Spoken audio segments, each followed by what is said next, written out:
Assalamualaikum warahmatullahi wabarakatuh. Puja dan puji syukur kehadirat Tuhan Yang Maha Esa, yang mana dalam kesempatan ini, kita masih diberi kesehatan yang tidak kekurangan sesuatu apapun.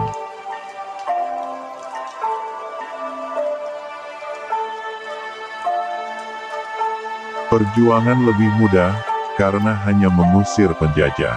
Namun perjuanganmu akan lebih sulit, karena melawan bangsamu sendiri. Ucapan ini telah terbukti, yaitu banyak rakyat melawan pemerintah, dan pemerintah sesuka hati kepada rakyatnya. Banyak bangsa Indonesia yang dipecah belah oleh kepentingan politik yang mengatasnamakan agama, dan berujung pada kekuasaan. Merdeka hanyalah suatu jembatan, meski jembatan itu emas, namun jembatan itu terbelah dua, yaitu, satu ke dunia, sama rata, sama rasa. Satu ke dunia sama ratap sama tangis. Perkataan ini telah terbukti tentang kaya dan miskin, yaitu tentang kesejahteraan rakyat. Orang kaya akan tetap merasakan kekayaannya tanpa memikirkan orang di bawahnya, dan mereka hanya ingin hidup bersama dengan orang kaya di sekitarnya. Dan orang bawah tetaplah menjadi orang bawah, namun mereka merasakan kemiskinan yang terjadi di negeri ini.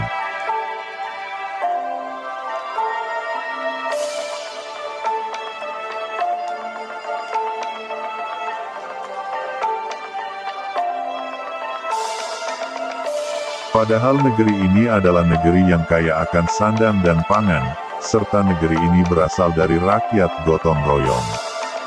Bangsa yang besar adalah bangsa yang menghormati jasa pahlawannya. Perkataan ini telah terbukti karena sebagian para umat membenci para pahlawannya, contoh kecil yaitu Sang Proklamator. Tidak mungkin Sang Proklamator ingin merusak negara ini, yang telah ia perjuangkan sampai ia memerdekakannya. Akan tetapi Sang Proklamator lebih dihormati di luar negeri daripada di negerinya sendiri. Sungguh miris sekali. Sejatinya kekuasaan seorang presiden ada batasnya, yang lebih tinggi adalah kekuasaan ada di tangan rakyat, dan yang tertinggi di atasnya adalah kuasa Tuhan.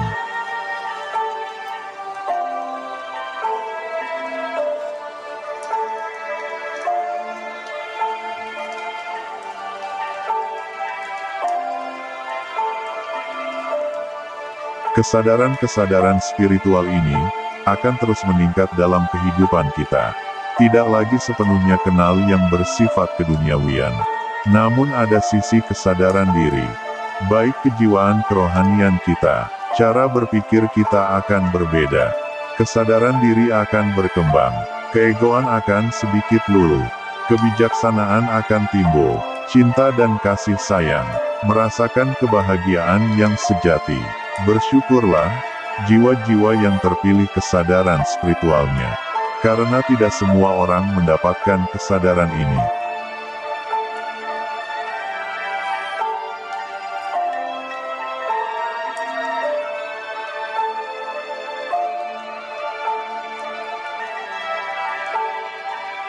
Insya Allah jiwa Anda sudah mendapatkan percikan cahayanya. Jiwa yang bercahaya, selalulah mengerti tanpa harus dimengerti. Selalulah memahami tanpa harus difahami. Selalulah menghargai tanpa harus dihargai. Selalulah memberi tanpa harus diberi. Selalulah menyayangi meski selalu dibenci. Selalulah berbuat baik dan berwelas asih pada semua, tak terkecuali pada orang yang menyakiti diri dan membenci diri.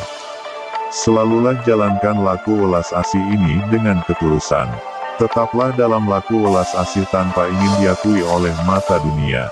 Merendahlah dengan serendah-rendahnya hingga tiada lagi yang mampu merendahkan.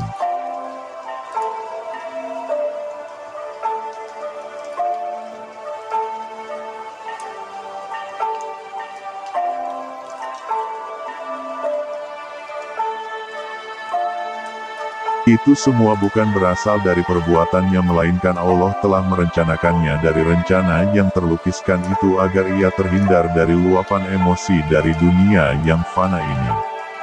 Namun daripada itu semua akan tetap terus-menerus bergoncang sampai jiwa raga sejatinya menyatu pada dirinya yang di bumi ini, dan Allah akan mengembalikan hatinya yang berada di bumi ini ke jiwa raga sejatinya. Ia adalah Satrio Piningit, pemimpin yang agung untuk umat akhir zaman. Ruh kebenaran dan raga sejatinya serta hati yang telah Allah simpan di dalam bumi ini akan menyatu.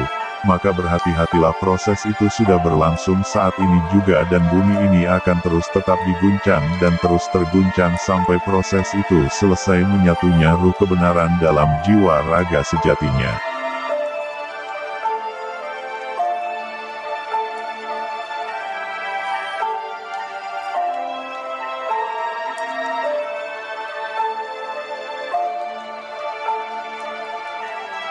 Alam kegaiban yang lahir sebagai ruh kebenaran yang selalu melakukan perjalanan atau mengembara untuk menerima sebuah wahyu dan petunjuk dari Bopo Ongkoso dan Ibu Bumi beserta para penguasa elemen, yaitu penguasa air, penguasa api, penguasa angin serta para nabi, para raja-raja Nusantara dan para leluhur Nusantara.